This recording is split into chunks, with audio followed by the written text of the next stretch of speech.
Good afternoon, everybody, to our SBU presentation on becoming a parent with spina bifida. This is the second webinar, SBU webinar on this series about becoming a parent with spina bifida. This one is going to focus on adoption, and we're very excited that you were able to join us today. My name is Juanita. I'm with the National Resource Center of the Spina Bifida Association. And before we get started and before we introduce our speakers, etc., we wanted to run a quick poll with everybody to find out where you are in your adoption journey. So if everything goes right, I'm going to go ahead and launch this poll.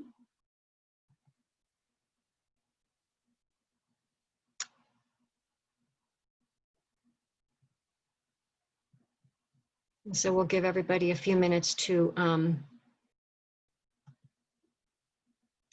for everybody to take the poll.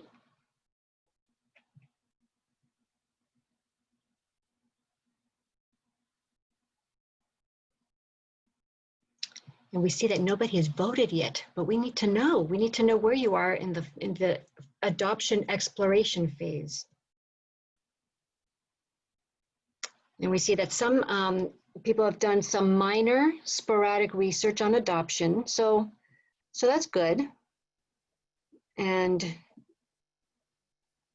very good. All right, well, thank you for that. And so now let's go ahead and talk about what we're going to talk about today. We're going to find out, is adoption for you? We're going to discuss, if an adoption agency ever says no, that this adoption is not for you, why you should not take that response. We're going to talk about making the decision to adopt. It's obviously a very big decision, so what goes into making that decision? And then selecting the agencies, the right adoption agencies that are right for you. And then what are some of the steps to take after selecting the adoption agency? And we're going to have plenty of time for your questions and then also provide some resources. So I'd like you to meet our speakers. And so first we're going to have Kelly Peterson introduce herself. Hi, my name is Kelly Peterson. I am a special education teacher. I have my bachelor's in special ed, and then I have my master's in reading. I have been teaching for almost 20 years, and I am an adoptive mom. This is our daughter, Hadley. Oh my goodness, it's too much, too cute. and Jennifer, please tell us about yourself. Hi, I'm Jennifer Kelly. I am the medical director for Special Angels Adoption. We placed Miss Hadley with the Petersons, so proud of their family and just love them. I have a master's degree in molecular biology, and our agency does exclusively special needs adoptions, but I will be speaking to all adoptions today. And so please send us your questions, and in the Zoom control panel, there's a section there with a Q&A button. So please go ahead and submit your questions through that Q&A button, and we will discuss them, either during the webinar or towards the end. So please send them anytime. And now we're gonna talk about, Kelly, was this now or was it after? I'm so sorry to ask. Were we gonna talk about?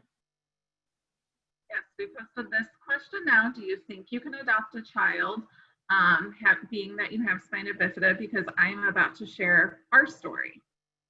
So we wanted to see what everyone's opinions were. Okay, very good. Thank you. And so now we're going to go ahead and do our next poll then. Oh, are we? Okay, very good. And no, I'm not, and I apologize to everybody who's watching because it's the first time that we do several questions. And very good. All right, so then now I'm going to share this other poll. Okay, very good. All right, Jennifer, so please tell us a little bit about why not to accept the no. What does that mean?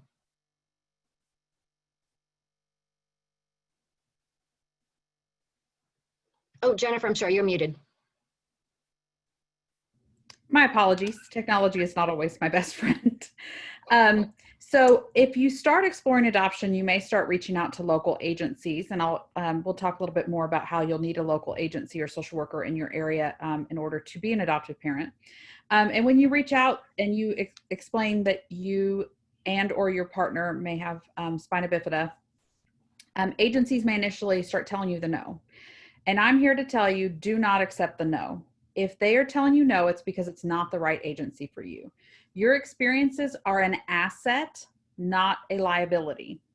And if agencies are looking at your diagnosis and the things that you encounter on a daily life as an asset or as a liability instead of an asset, you don't want to work with that agency anyway.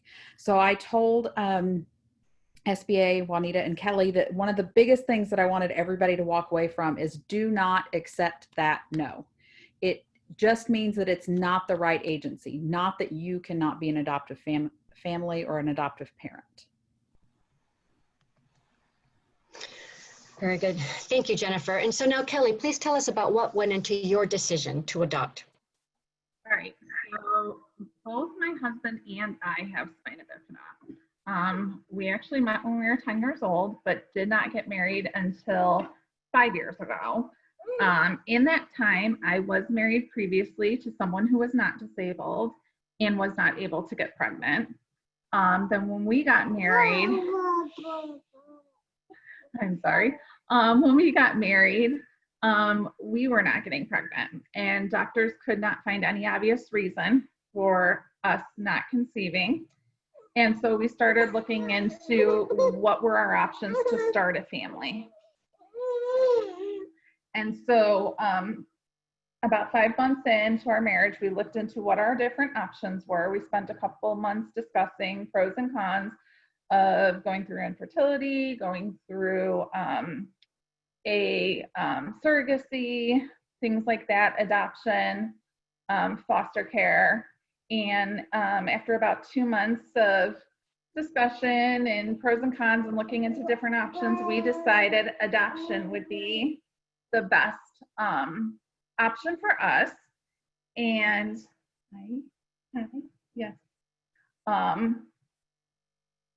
we decided to go with adoption. We weren't getting any younger. We were already in our mid-30s, and I've had 3 back surgeries. And so being pregnant, being older, and also having back surgeries by the end, it might be more challenging on me. So with all of that considered, we decided that would be the best option for us. What should you consider when adopting? Even though we all have spina bifida, we are all different. So when you are looking into becoming a parent, you need to think about what are your abilities? What can you do easily? Where are your challenges? For me, my spina bifida is higher. I'm T12. So my balance isn't always the best. But my husband's, his spina bifida is at L4, L5. So he has some leg movement. So he's able to stand with support. So that can be a benefit for him to reach things, getting things in and out of the car is sometimes easier for him. So you have to look at your strengths and weaknesses. For me, I have longer arms. It's much easier for me to get her in and out of the crib when she was little. But all that considered, we didn't even use a crib right away. We used a pack and play with a bassinet insert in it until she was about 8 months old. And then we switched her to the crib. So considering your abilities and weaknesses, how you're gonna get her in and out, a child in and out of the car. Maybe for you, and we considered this too, a baby is not the best option. For us, we actually considered toddler ages. Yes, ma'am.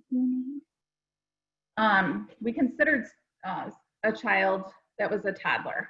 Maybe for you, even if you weren't disabled, you relate better to older children. So looking into children who are a little bit older or teenagers might be the better option for you. Making sure you have a good support system is key. We live very close to my family. So they can literally be here in 10 minutes if we need a sitter for any reason, or if we have to take Hadley to the hospital for any reason, they can be right there to support us. Having family very close has been very nice and beneficial, Even during these times, with COVID, we video call. Even though my family's very close, we spend a lot of time video calling, both my side and my husband's side, so that she can connect and get to know our family and not forget who they are or lose the bond she had already developed with them. So don't think I have anything else. If there's any questions.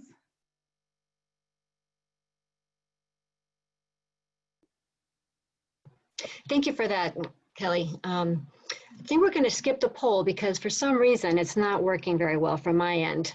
But this is an important question that we would like you to think about. You know, what is it about your disability that might hold you back from embarking in the adoption journey? So, you know, maybe think about that as we continue on. And then if you have any, questions related to that, just please send them our way. Juanita, I want to add one thing real quick before we Oh, yes, please go ahead. I was talking about don't accept a no. I do want to share, we had an agency flat out tell us no because we had Spina Bifida. And I'm sorry, Kelly, can you say it again just a little bit louder? Yes, we had an agency flat out tell us no. They don't deal, in their words, they don't deal with people with our disability. Oh. Mm-hmm. And so what did you do when you heard, what did you do when you heard that? What I did was contacting to get information, various agencies. I emailed them, so they responded with that, and I was very upfront with every agency I reached out to that we had Spina Bifida. And so it was responded to me in an email, and so I responded back to them that that was unfortunate for them, and that was not, something we enjoyed hearing, because we should be accepted and we should not be judged based on our disability, because just by my email, you can't determine if I'm going to be a good parent or not. Oh, wow. Okay. Yeah. Well, thank you for adding that. No, because that's a very real issue. Then, that we need. That, yeah, you need to be, people would need to be aware of, so that, if and when you do get that kind of a reaction, just, move on to another place. Don't accept that. Exactly right. Okay, and let me go back to my little meeting controls.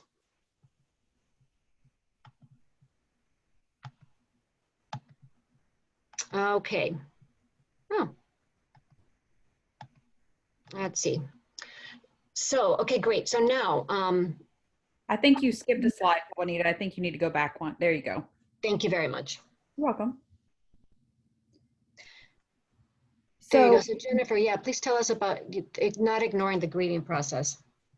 So for many families, this applies to most families that are pursuing adoption. Adoption may have been an option that was discussed, but it wasn't necessarily the first option. A lot of families want to attempt to have biological children, want to experience pregnancy, want to have that biological connection to the child, maybe have explored surrogacy, things like that before they come to the adoption option.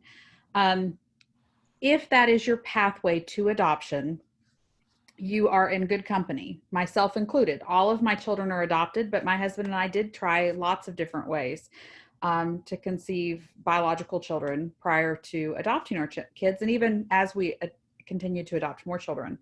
And so one of the biggest things that we want to stress with families is that it's a grieving process if biological children are not going to be part of your story. And you need to really take the time and grieve that loss before you move to adoption. What you don't want to do is have all of that grief pent up, thinking that, well, you're still going to be a family and things like that. And, people will tell you a lot of things that kind of dismiss the pain that can come with not being able to have a biological family, not being able to experience pregnancy and things like that. And it makes you rush into perhaps an adoption situation that you're not ready for. Maybe adoption as a whole is not something that you're ready for yet. So make sure that you've taken the time to grieve what you were hoping or expecting your family building to look like. Talk to your partner, think about, the things that you're going to miss out on. There will be things that you'll gain, and people will tell you all the sunshine, but you really, really need to take the time to grieve the loss of what you were expecting, and just take that time. If you can take the time to grieve it, your adoption process as a whole will go a lot smoother, and your expectations will be more realistically set, and you'll be better able to deal with the unique stressors that come with the adoption process. But you do have to take that time and grieve what your expectations were prior to moving into adoption, if adoption was not your first plan. For some people, adoption has always been the story. They've known from the time that they were a kid that they either were going to need to adopt to build their family, or that they just wanted to adopt. Having biological children was never part of the process. But there may still be expectations that are different than what you were expecting, that you may need to take the time to grieve as well. So just being prepared for that grief process is extremely critical before moving any further forward. Like, if you are in this grieving process right now, take this information in, but make sure you've processed your grief before going to the next step. Jennifer, I have a question about that. What do you think is the difference between, like, acknowledging or recognizing that you can't have a biological child and that, you're going to consider adoption, versus having truly grieved that process? Like, how do you know when you have gotten to the point where you've fully resolved this in your mind? So that's a really good question. Even now, we've adopted several children. There are moments where I'm a little sad that I didn't get to have the pregnancy experience. I didn't get to scream profanities at my husband and tell him he was never coming near me again. Have a baby shower with the tummy and the dresses and all of that kind of stuff. I do still have moments of sadness about those things. I think the biggest difference is just your emotional response when you think about the things that you do not get to have, or that you're going to miss out on, that you always expected would be part of your story. So if you're still grieving, those pieces are going to be very raw. When you think about not having a pregnant baby shower and getting to have the tummy and doing the maternity photos and things, if you still are very emotionally raw, if you have feelings of anger and resentment about missing those things, then you're probably still in the grieving process. If you think about them and you're a little sad, and maybe you cry a little bit, and you just kind of are, maybe the correct term is melancholy, just kind of, sit in sadness, that's grief that you may carry the rest of your life. Again, my oldest child, adopted child, is literally turning 15 today. And if I stop and think about it, I still get a little sad that I missed out on some of those experiences. Now, having my kids and knowing who they are, I would not choose for them to come any other way now. But I still sometimes think it would have been nice to have had the other experiences that other families have had to build their families. Does that answer the question? It does. Thank you very much. I want to chime in. Like, while you are missing out on a lot of those experiences, try as best you can to have some of those. For example, a shower. Because I wasn't pregnant for 9 months, I didn't have a shower prior to our daughter. However, she was 2 months old and my family still threw me a shower. For a lot of the things, we didn't have a ton of clothes, things like that. And the stuff we did have, we gathered quickly or got as hand-me-downs. So my family still threw me a shower when she was 2 months old. So it was still nice to have some of that, even though it may have not been in the order or the way you would initially plan on doing it.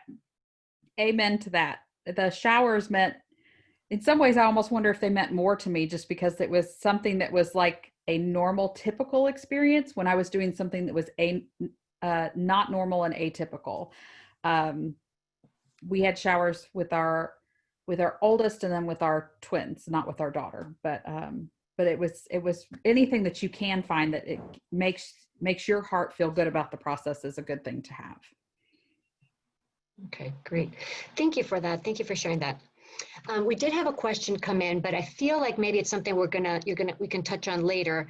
I'll just tell you now, Jennifer and Kelly, so you know, and I'll repeat it later. But the question is, how much harder is it to adopt for a single person with spina bifida? So I don't know. I feel like that's something that you might be getting into later, but I just wanted to let you know. I will talk a little bit about that here in just a little bit when we cover more of the adoption specific. But if you don't feel like I answer the question sufficiently, just ask, let me know. Very good. Cool. All right. So you were talking about, earlier we were talking about the no. So, agencies that said no. So now, how would you select the adoption agency that is right for you? Okay, so there are lots of things that go into finding the right fit for you as an adoption agency. In some ways, it's kind of like going on a date, right? We're going to know some information from the internet up front. We're going to show up. We're going to find out some things that we're going to be like about. Hopefully, you find the one that is your perfect match and you go forward. This webinar, we are talking about private domestic adoption. Now, I want to make sure that I clarify that because there are other types of adoption. There are public adoptions, which are adopting through foster care in your county or state. Public adoptions are often called free adoptions. They're not really free. It's just the state government is paying the cost of the adoption process, but the cost to the adoptive family is usually nominal, very small. But those are public adoptions because they're funded by public entities. Private adoption is something that happens directly with a family and an agency. And in most private adoptions, the birth parent rights are being terminated voluntarily. The birth parents are actively participating in making an adoption plan. There is also international adoption. International adoption deals with any kids that come from outside of the US. Most people don't know this. Children from the US are actually adopted out into other countries as well. So while a lot of people assume international adoption means only kids coming in, we actually have kids from the US going out too. But international adoption requires a whole different set of rules and regulations and things like that. I cannot speak as to what would happen with an international adoption. Kelly said that, there were some thoughts that she had on why they chose not to do international, including having to travel in the country. Kelly, do you want to cover what your thoughts were on international, and then we'll... There's a few reasons we chose not to do international. Number one, often international is very expensive. Now, that's not to mean that domestic can't be. But looking at it, it typically is fairly expensive. Also, for somebody with spina bifida, you're traveling to another country. That means a long plane flight. If you are in a wheelchair, such as myself, that means trying to get in the bathroom on a plane is not the easiest. Also, you typically have to be there for weeks to a month at a time, and you have to make at least one, if not multiple trips to that country. So between my job and my husband's job and the fact that being in a wheelchair, countries may not be accessible compared to the US, these were all considerations we factored in when trying to decide if domestic versus international was best for us. And we ultimately decided that staying within our own country was the best choice for us due to those things. I'm curious, Kelly, when you thought about those things, those obstacles to international, did you think of them on your own, or how did you realize those things? I mean, obviously, the flight, that's an issue, but did you even think about the fact that you would have to go back and forth several times? They give that information. The agencies will tell you, depending on the country. Every country has their own rules as far as how much time you have to be there, how often you have to make trips there. So that came from the different agencies. And when we were looking into adoption, we contacted, like I said, the gamut. We contacted international, domestic, foster care to get information from all of them. So multiple agencies sent us information about various countries. And that's how we learned about the number of visits and the length of stay in each country. And then having a disability, obviously, if you've traveled, like my husband and I, just even within the US, you know about your own body and flights and how all that works, and staying in hotels and things like that. Plus the cost. When you go to these countries and stay there for weeks to months, you're responsible for the cost each time you go. Right. You know, one of our participants just commented that that many other countries also have rules about whether parents with disabilities are allowed to adopt or not. So that's another. They have rules about whether you can be a single parent or not, whether or not you have a disability, and if you've been married before. So certain countries were automatically out because I have been divorced. So all of that can be a factor. Okay. Some countries also have rules and regulations on adoptive parent age, on family size, family makeup. Every country gets to decide their own regulations for the prospective adoptive parents. So there can be many, many, many more things that go into getting licensed to be an adoptive family for other countries. But it may be a viable option for families here. So I don't want to completely discount it. I just can't speak to it because I don't do international adoptions. One more thing that often happens is you may not get an infant because many countries will try to place a child within their own country before they will be listed as available to other countries for adoption. So your child will be a couple years old before. It all depends on the country, though. Okay. All right. Well, thank you. Okay, so now when we start talking about prospective agencies, you've decided that you want to start exploring adoption, you're interested in finding an agency, and you're kind of looking at where to start. What should you ask? As much as everybody that works in adoption hates talking about the money part is obviously a big part of adoption. There are lots of expenses that go into doing the legal work and the legwork with an adoption process. There are social workers and attorneys. There's ICPC, which we'll talk about in a little bit. Liability insurance. Again, our agency only does special needs cases.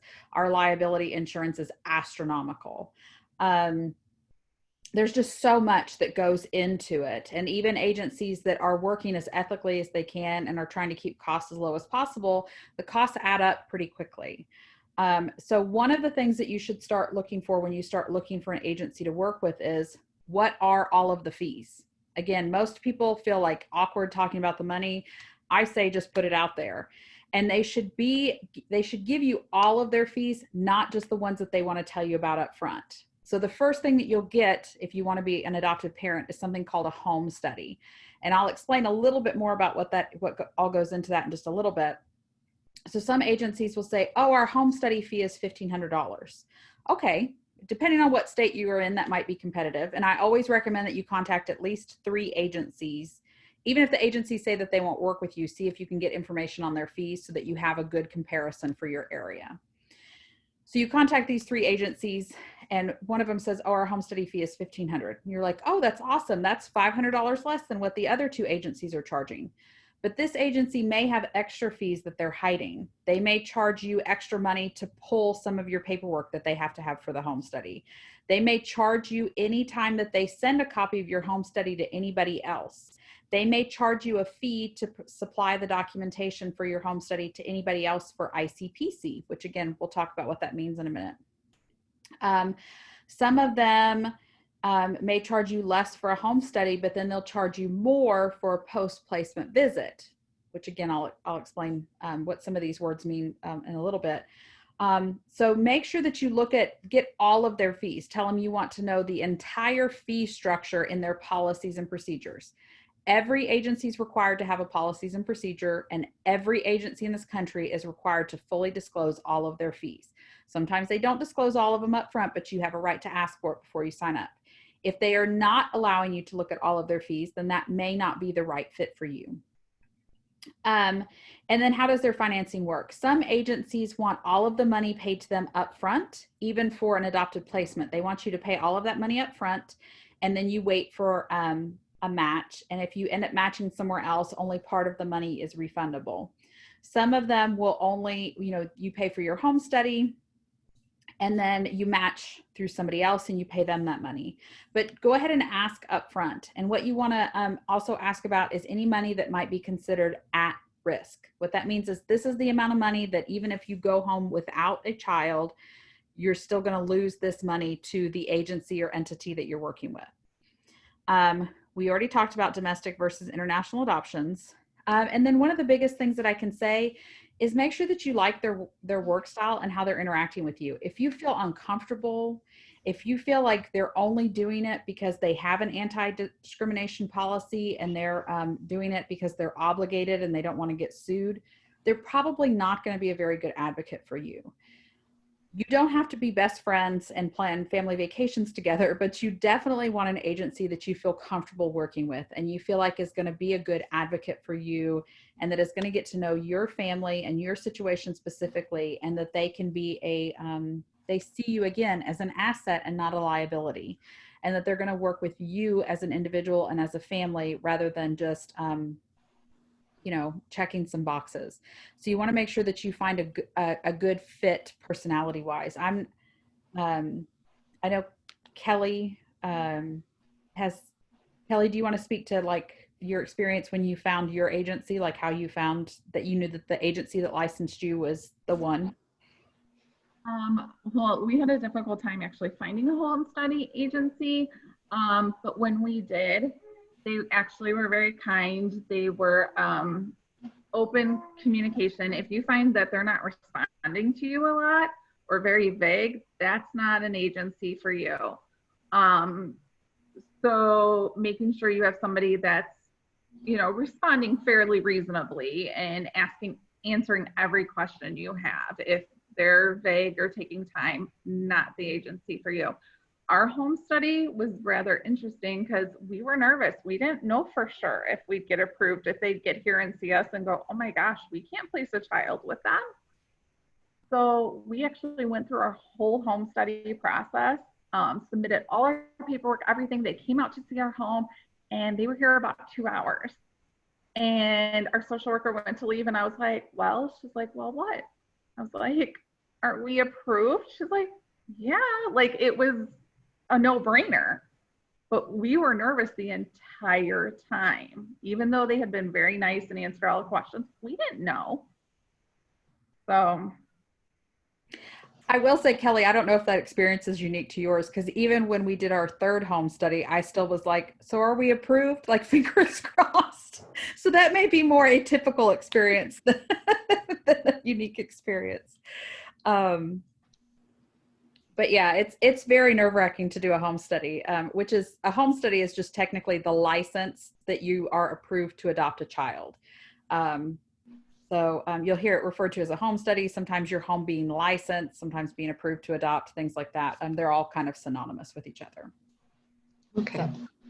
Well, thank you. Well, I'm going to jump back just one split second to the international again, just because we had a comment that a person was told by an agency that they could not adopt a 3-year-old with spina bifida from China because the mom that wanted to adopt was not a full-time wheelchair user. Oh, I'm sorry, excuse me. Because the 3-year-old was not a full-time wheelchair user and the person that wanted to adopt is.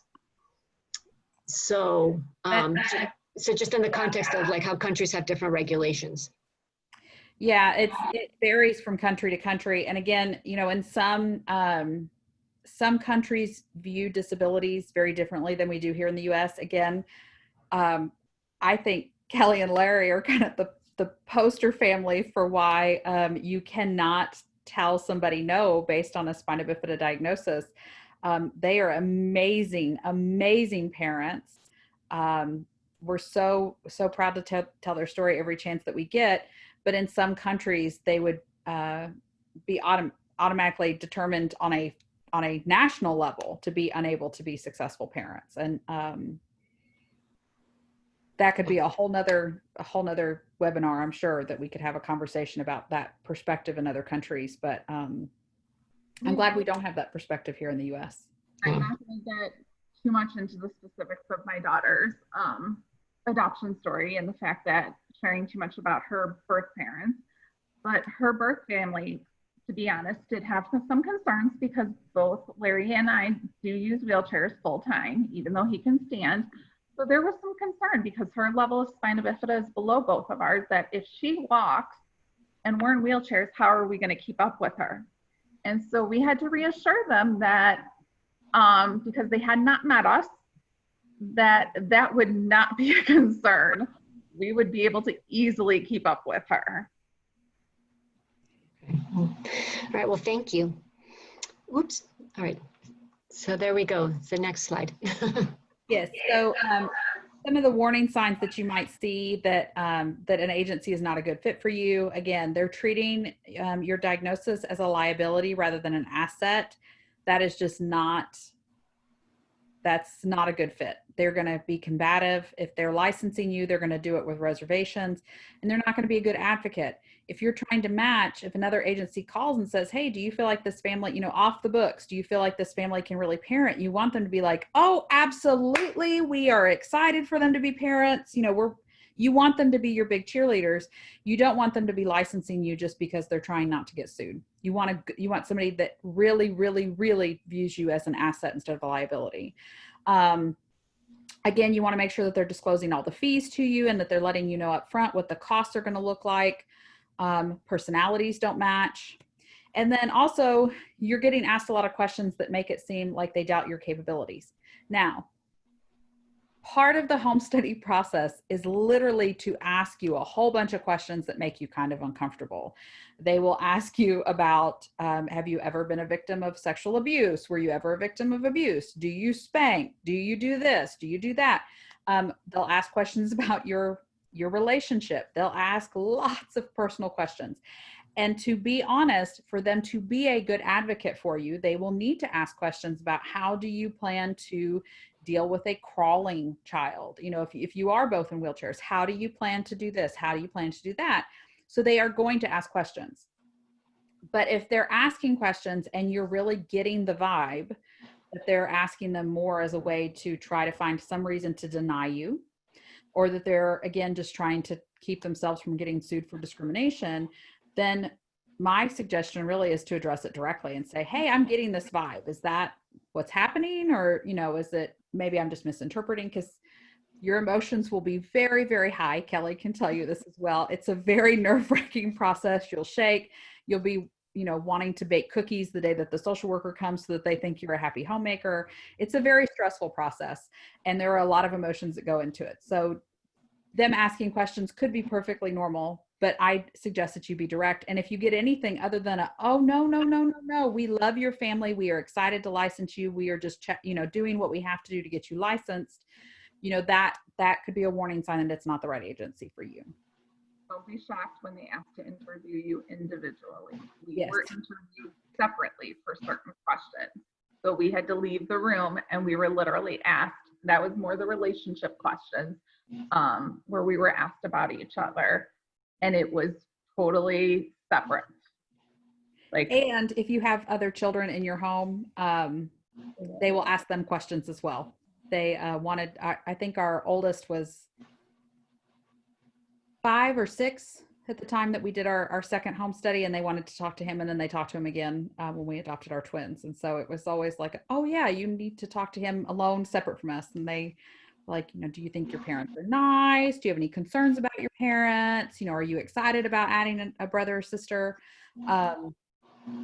Those types of things. So again, it can be very nerve-wracking because you're like, oh, I've got to disclose all this super personal, super private stuff to somebody, and I want to put my best foot forward, but I also really would like to be a parent. So now I've got to, you know, monitor what I say and everything. And so if you get questions, it's not necessary, and they're asking you like, well, what would you do if the child, you know, was, you know, in a place that you physically couldn't get to or something like that? it's really just they're trying to ask those questions because that's what somebody else is going to ask as well, and they need to be prepared to have the answer.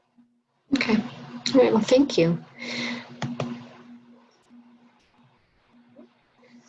So now, Jennifer, would you like to tell us about the adoption process? Yes. So, okay. Now, let's say you found the right agency. You're excited to get started with them. What are the next steps? The first one is the home study. Okay. And home studies, like I said, are really your license to adopt a child. They're going to come out and physically look at your home. They're going to evaluate the safety of your home. Every state is different as to what that entails. In some states, you have to get a fire inspection. Some states, you have to have a water safety test. In some states, you may have to have a fire extinguisher on every floor and fire escape ladders for any rooms above the first floor. You know, like if you have a bedroom upstairs, there'd have to be a ladder for someone to be able to climb down in the event of a fire. If you have weapons in your home, almost every state requires a gun safe. If you have a pool, most every state requires some security measures around the pool. There's just lots of different things, and it'll depend on what your circumstances are. Are you in an apartment? Are you renting? Do you own? What state you're in, the layout of your home, all of these types of things. So there's a lot that goes into the physical home inspection process. There are the social worker interviews, like we talked about. There's usually a physical. You'll have to have a physician sign off. Every state is different on what the physical entails. Even though my agency is based out of Ohio, I actually live in northern Alabama. And here in Alabama, we're required to get a TB skin test. A lot of other states don't require that. They will look at your financial records, and usually you have to provide documentation of that. In most states, you have to provide a copy of, if you're in a relationship, your marriage certificate. Birth certificates for yourself and your partner and any children in your home. If you have any other kids that are adopted, an adoption decree. In some states, if you have pets, they have to go to the vet and get like a clean bill of health, car insurance, just it's a variety of things, and it's different in every single state. You'll have to work with somebody in your state to get a home study issued by your state. So like my agencies in Ohio, we work with families all over the country, but each family has received a home study license in their state. And in some states, you don't have to have an agency for the home study process. You can work directly with a social worker. So like here in Alabama, an independent social worker can register with the state and then can do home studies. Those are usually cheaper because there's not as much overhead as what goes into an agency, but they don't have the umbrella of an agency service. So you're getting your home study, but you may have, some states you can have trouble with ICPC, excuse me. And in some states, there are rules about finalization that you have to be under the umbrella of an agency. You can't have an independent licensed social worker, even if you were licensed in that state. So, so the home study process is emotionally draining. It's a ton of paperwork. And it's again, very emotionally draining. It takes a lot out of you, and it's very nerve-wracking. The first time the social worker comes to your home, you may literally shake and be like, I'm so nervous. And it's like a first date. Only the difference is instead of trying to convince somebody to marry you, you're trying to convince them to give you a child. But the home study process usually takes anywhere from a few weeks to a few months. It also includes FBI background checks and child abuse and neglect clearances. And every state has laws about if you've been convicted of certain crimes that you may be unable to adopt. So not suggesting, but if anybody does have any criminal history, you may want to ask the agency specifically about whatever you may have been convicted of before getting too far into the process, to make sure that it's not one of the crimes on the list. It's usually crimes against children or certain types of felonies. Once you have your license, the next step will be to move to the matching phase. And matching is what we call when birth parents pick adoptive parents and they make a match to make an adoption plan for a child. Jennifer, real quick, there was a question about home study. If you need one for each child you adopt, they're good for a year. In your state. In our state, okay. So every state is different on how long the home study is good for. In some states, you can get a home study that approves you for up to a certain number of children.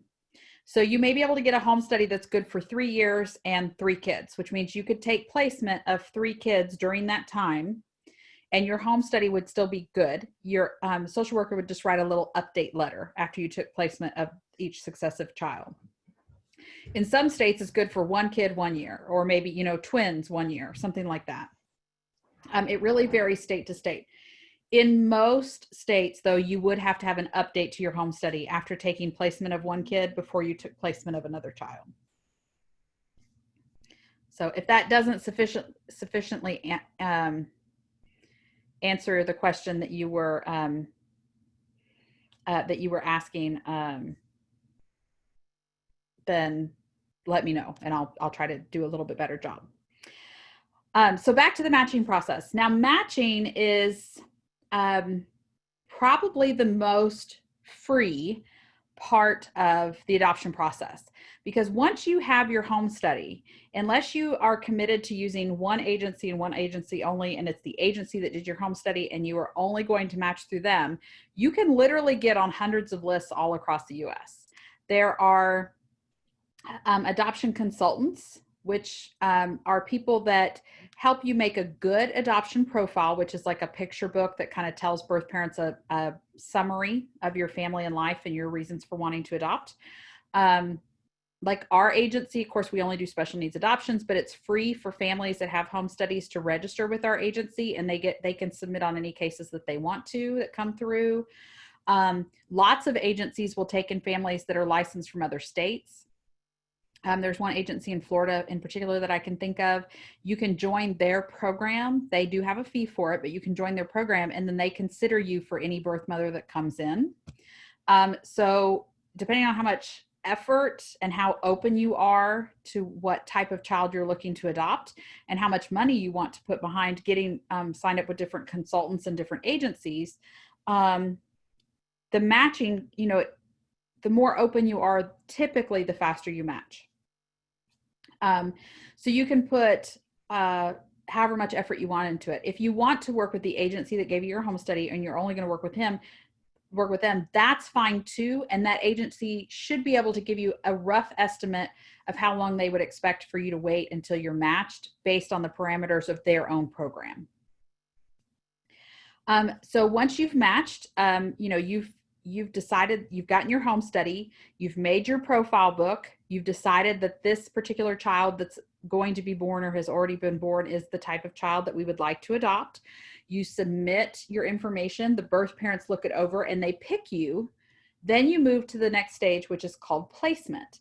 And placement is when the birth parents sign their paperwork and then you sign your paperwork and the child actually physically comes into your custody. In a lot of cases, the child will still be in the legal custody of an agency, but their physical custody comes with you. So now you have a child placed into your arms. Depending on the laws of the state, it is possible that the birth parents could decide to change their mind after placement. So in some states, once a surrender, the birth parents sign a surrender of their parental rights, it's irrevocable once it's signed. In some states, they have up to 30 days. It really, truly just depends on the laws that are governing the adoption process in that case. So that is one question that you want to ask for a specific case, is how long will the birth parents have to change their minds and take the child back? There are more and more states that are moving towards they're irrevocable once they're signed. But again, it is so state specific, and it just depends on which state law is governing. Once you have placement, now, the thing to remember about placement is depending on which case, there may be travel involved. So Kelly had to travel to another state and they were there for a few weeks. She wasn't discharged right away, correct, Kelly? No, our daughter was in the hospital for 2 weeks. Okay, that's right. It all happened right around Christmas time, so the days get a little blurry for me. So once you take placement, you're waiting for the child to be discharged from the hospital. And if you're taking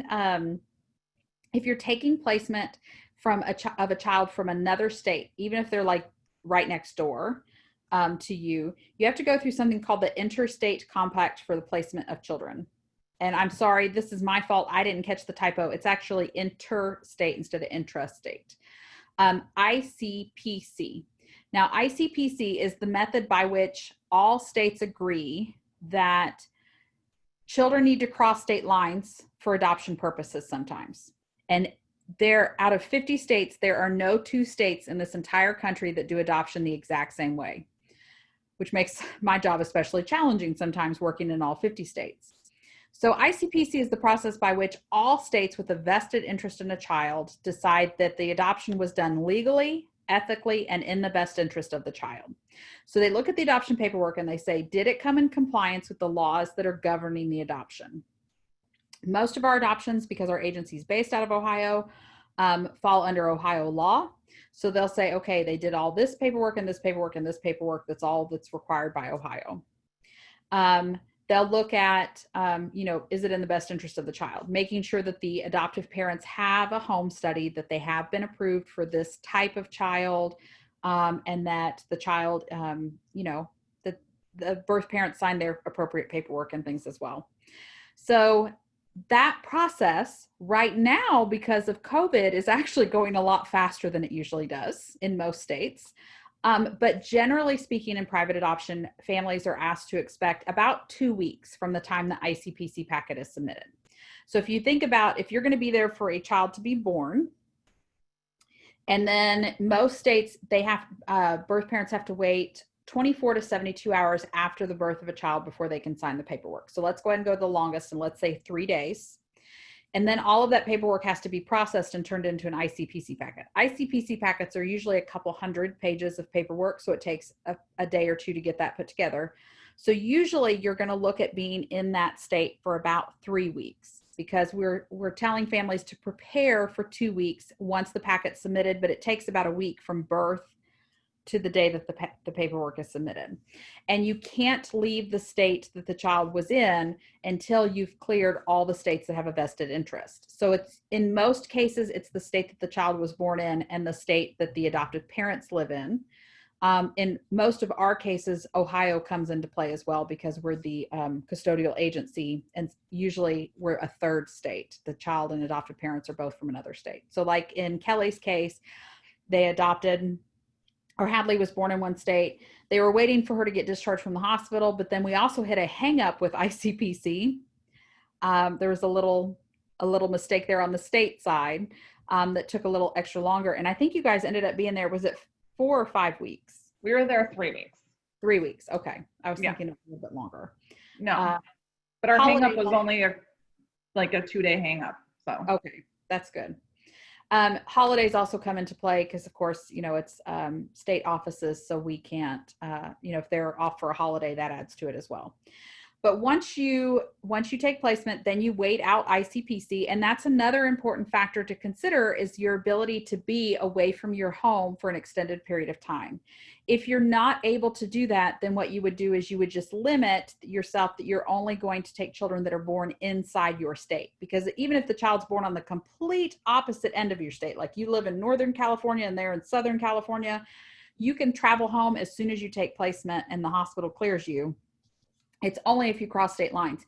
Even if you live in a city that is half and half, where it's half on one state and half on the other, if the child is born in the other state and you live, like Kansas City, so Kansas and Missouri, if the child's born in Kansas and you live in Missouri and you both have Kansas City addresses, it doesn't matter. You still have to go out through ICPC, and you still can't go into Missouri until you've cleared Kansas, technically. So that's the ICPC process. So if travel is something that might be limiting for you, that would be something for you to think about. And we have a lot of families right now that are struggling with travel just because of COVID. So that adds an extra layer of difficulty to the adoption process right now for them. Once you're home and you are, sitting at home with your child, and you're so relieved to finally be home, and you finally have this child that you've been waiting for so long, the next period that you enter is called the supervision period. And the supervision period is just a timeline where a social worker will come out to your home. It's usually the same social worker that did your home study. They'll come out to your home periodically, and they will say, check to see how the child's doing, check to see how your family's doing, seeing if there are any struggles that you've had that they can help you with. They don't expect everything to be sunshine and rainbows. Okay. If you have dirty dishes in the sink, it's perfectly fine. If you have huge bags underneath your eyes because you have a newborn and you haven't slept in 6 weeks, they're going to completely understand that. It's more just making sure everything's going well. And then they'll write a little report that will get sent to the courts to let them know that everything's still going great and that they recommend your family move to finalization. Finalization is the final court hearing. In most states, this is the part where you go before a judge and you show your post-placement visit reports from your supervision reports. And the judge says, you know what, this should be a permanent thing. You are now family. They change the child's name. They issue an order to change the child's birth certificate. And then you actually end up being listed as the parents on the birth certificate, which I always thought was really neat. And you're done. And the child is now a permanent member of your family as if you had given birth to them. And no more supervision visits. And then, if you decide you want to adopt again, you start the process all over again.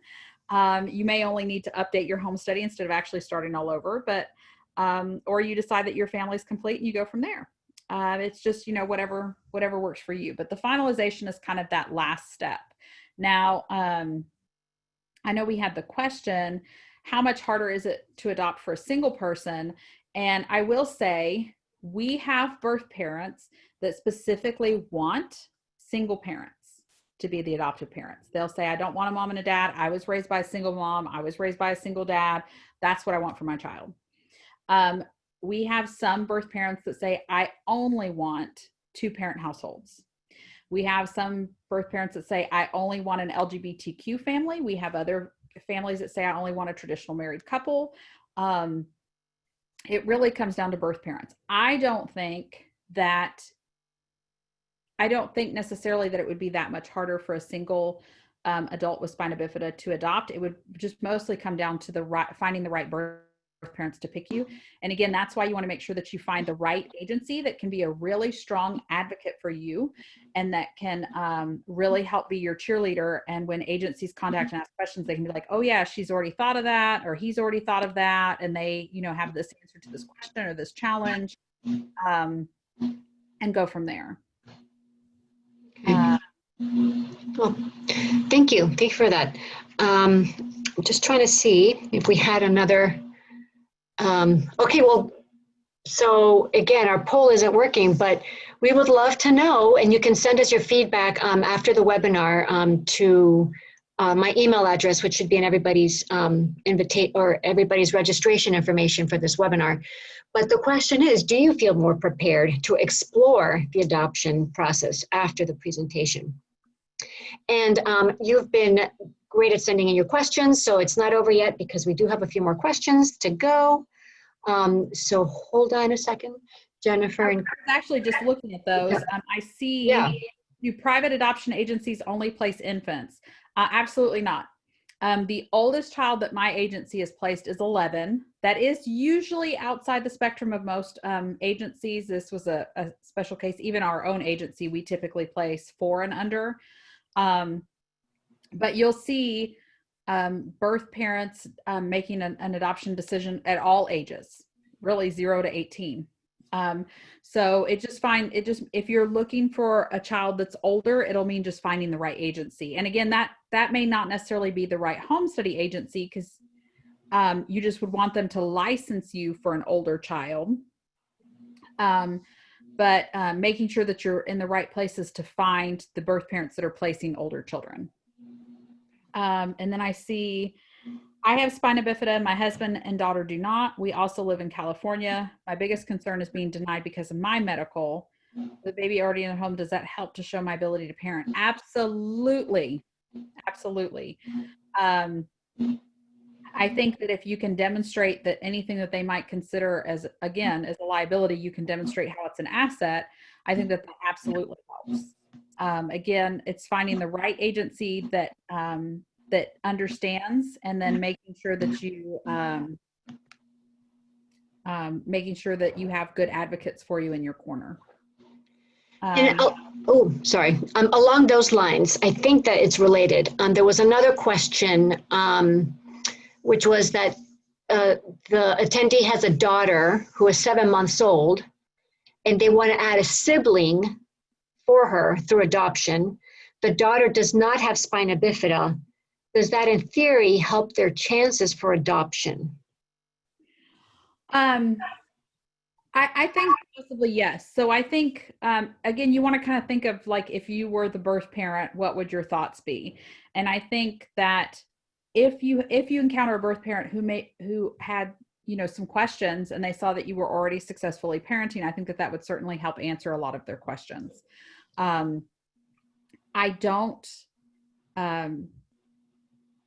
Kelly's a good example of first-time adoptive parents. It's really about finding the right birth parents to pick you and making sure that your home study is on your side and prepared to be a good advocate. Because if somebody asks a question, you want them to be like, oh, absolutely. Look at their daughter, look at their son, look at how they're already doing. Look at, I asked them these questions and this is how they answered them. These are the things that you're viewing as challenges right now. This is why they're really actually benefits, and making sure that you have those right connections as part of the home study process so that they can be a good advocate for you. And then it's just, waiting to find the right birth parents. Mm-hmm. For us, again, with our daughter, there were concerns by her birth family. And we don't have any other children, so we didn't have that as a model. But we were very open and told Jennifer and Sarah through Special Angels that if they had questions, to let us know, because we were very willing to be honest and open with them about our capabilities and what concerns they may have, and address them if they were truly deciding between us and somebody else. And I think ultimately that helped us, because we did write a letter answering the questions that they had raised. And thank you. We have a couple more questions. One, I'm not sure if you already answered it, so I'll say it again if you did. Do you need a new home study each time you adopt a child, even if you use the same agency? Did you already answer that? Yes, but I can go over it again. Is that the answer to that question is it really depends on the laws of your state and what your home study approved you for. Chances are you'll need a update, which is it's a mini home study, like a smaller version of it. But you may need some extension of your home study practice in some way in order to adopt another child. Home studies do expire, so it also depends on how long it's been since your last adoption. You may have to start over again. But in some states, you can be approved for more than one adoption at a time with your home study. Okay. And we have another question, which, and because we're getting very close to the end, and this one seems like it might be a broad question. What are the costs involved? And so I can't speak to the actual numbers because it varies tremendously. Right. But, you will have your home study cost and any associated fees there, like getting your fingerprints done. Sometimes there are charges for a child abuse and neglect clearance, things like that. So there's the home study set of fees. Then there's the matching fees. Some agencies don't charge anything at all to be added to their registry. Some do charge a fee, so those fees are separate. You'll have to look at that part. There's placement fees. Now that is, if you're just working with an attorney, you'll be paying for attorney fees and court costs. If you are working with an agency, it's the agency fees and all that goes into that. The supervision fee, and there's also travel, like you have to travel to wherever the child is. So there's those fees as well. And sometimes that means waiting on ICPC in a hotel or an Airbnb or something of that nature. The supervision fees are paying for those post-placement visits. Some agencies have a set amount that they charge, and that covers the entire supervision period. Most agencies charge so much per visit. We pay monthly for our visits, and we are still paying because Hadley's adoption isn't finalized and she is 18 months old. Yes. So that is something to keep in mind. Yes. I would like to say though, in that case, we are working on adoption subsidy assistance, which is a benefit that applies to most of our adoptions. And so that's why there's an extended supervision period. It has nothing to do with how wonderful Kelly and Larry are. I didn't want anybody to think we were still supervising you. It's just a legal requirement.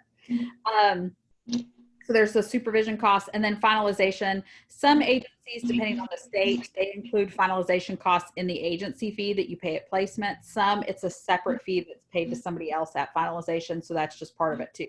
There are different sections of cost. And then there's also birth parent expenses.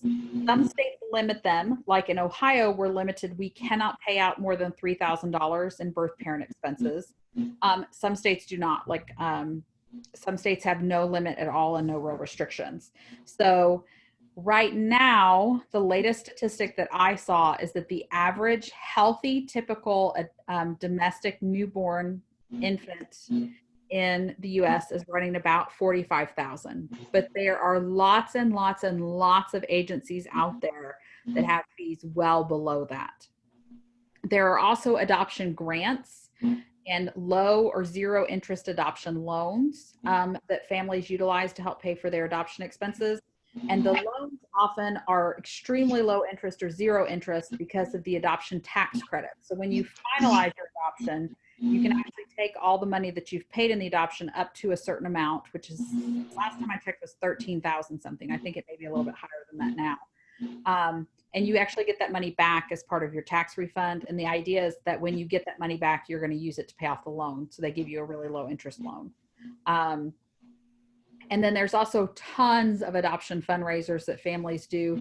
Usually when people say that they want to adopt, their family and community, and often even religious community, will gather around them and help with the fundraising. So there's lots of ideas on the internet. If you're looking for specific adoption fundraisers, you're welcome to email me and I can give you a few of my favorites, ones that raise a good bit of money and with lower effort. And again, if I ever win one of those $1.5 billion lotteries, my goal will be to help make adoptions free for as long as possible. At least our agency, but vary. So we had one more question. Oh boy, wow. We have, I think we're going to have to answer some of these afterwards because I don't want to keep everybody too much longer. But there was a question for Kelly, which is, how do you and your husband deal with the fact that babies always want to be picked up and be held for long periods of time? Given the weaknesses that you described, how did you adapt? So we had a couple different ways. Again, my husband and I are different levels for spina bifida, but we also have learned to adapt in life differently. I am able to fold my legs up, like if somebody would cross their legs, yeah, I can sit Indian style or cross one leg over. So doing that in my chair, I can hold a Hadley all day long. She just rides around in my lap. My husband is not able to do that. But we found something called a lap baby. It is for parents who work from home, sitting in an office chair, and it straps around your middle section, and then it straps around the baby. And so that is able to keep her on our laps safely. And we use that, especially me, I like around the house, she sits on my lap with my legs crossed. When we go to doctor's appointments and things like that, that's how we attach her as she's gotten older. When she was little, we used a baby carrier to carry her. As far as getting her up and down off the floor, when she was little, we'd put her in her swing until she was able to sit independently. So when we put her in her swing, then we'd get in our chairs, then we'd pick her up out of the swing. It takes a little more time, a little more effort. Considering the swing too, we didn't get one of those A-frame swings. We got one with an arm over the top. Those swing side to side instead of forward and backward. So when we're sitting next to the swing, we could go and pick her up without concern that the swing would swing away from us, picking her up. So doing things like that, I'm trying to think of other things we've done. She is actually a really chill baby. She is, in fact, my sister, who has 3 kids of her own, is very jealous of Adley and how well behaved she is. Now that she can sit on her own, we will put our chairs next to the couch and she can sit up against the couch. And then our chair is there to block that in the process we're getting up, she wouldn't be able to fall off. So that's how we handle some of those things. But just making sure that you have place strategically safe areas to put her as you're getting up and down off the floor, as you're carrying her, that you have some kind of device to strap her to you so you're carrying her safely so she's supported. All right, well, thank you. And we have one more question, which is, the question is that they currently rent their home, but they are looking to buy a home this calendar year. Should we wait until we buy a house, or can we move forward with the adoption process so our daughter is close in age to her future sibling? Sorry, I was muted. To answer that question, I would say that contact adoption agencies and find the one that you want to work with and then ask them. In some states, when you move, the update to a new home is just one piece of paper. In some states, when you move, it's 30 pieces of paper. So it can be very state specific, sometimes even agency specific. And if you're changing counties or something like that, sometimes that can affect things as well. So my recommendation would be to figure out what agency you want to work with or what entity you want to work with, and then talk to them and see what they recommend. Renting is not a deterrent for adoption. Lots and lots and lots of adoptive parents rent. So if it's just, just the renting part, I wouldn't concern myself. You do not need to own your home in order to be considered as an adoptive family. And we did move prior to adoption, but after deciding to adopt, and we moved from one state to the other. And the advice Jennifer gave is exactly what an agency told us: move first, because especially switching states, we would have to start the home study process all over again. Yeah, in switching states you do, because everything is so state specific. It's wild that out of 50 states, we don't have any 2 states that do things the same. But if you're moving in the same county or something like that, an agency may tell you, oh, well, we'll just wait and, we'll do all these steps and wait, or we can go ahead and license you because it's only this one piece of paper to update to your new address. So it won't be a big deal. It'll really just depend on what state you're in and what the agency specific rules are as well. And one thing to add as far as home studies that really we didn't cover is education. You will be required to do some type of education. We had to read so many books, look up so many websites, watch so many webinars, and write reviews to all of it as part of our home study.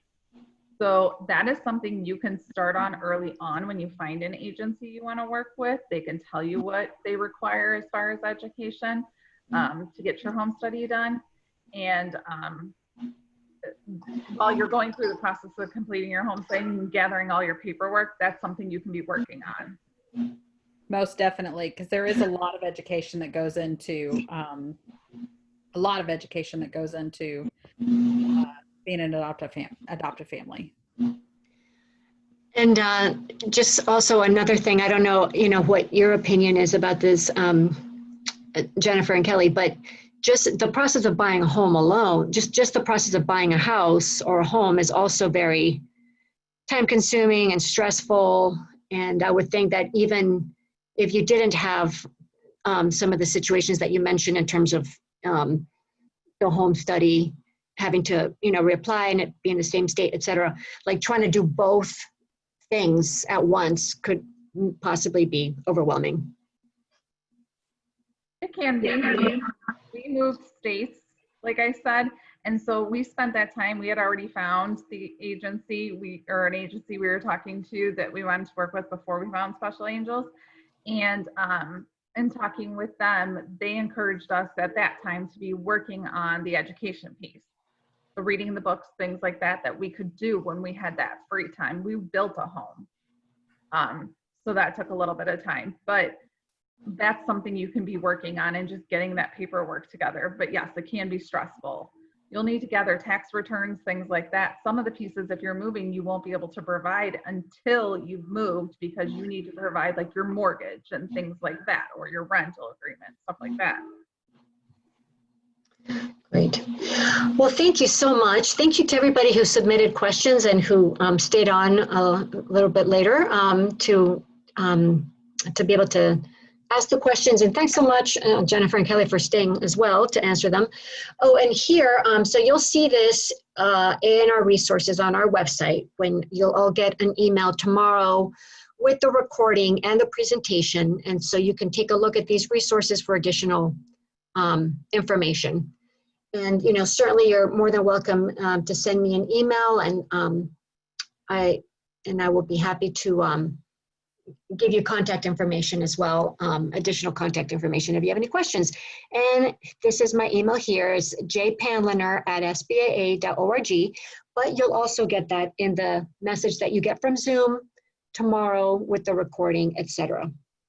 So if you don't have anybody has anything else, I want to thank you so much for this really rich information that that you provided today. Jennifer and Kelly, was really terrific. Well, thank you for inviting me to participate. I really appreciate it, and love the work that your organization does. Thank you for having me. Thank you so much, Kelly, because I know that you're super, super busy with everything, and so I really appreciate you doing this. So all right, you guys, take care. Have a nice rest of the evening. Thank you. Bye-bye.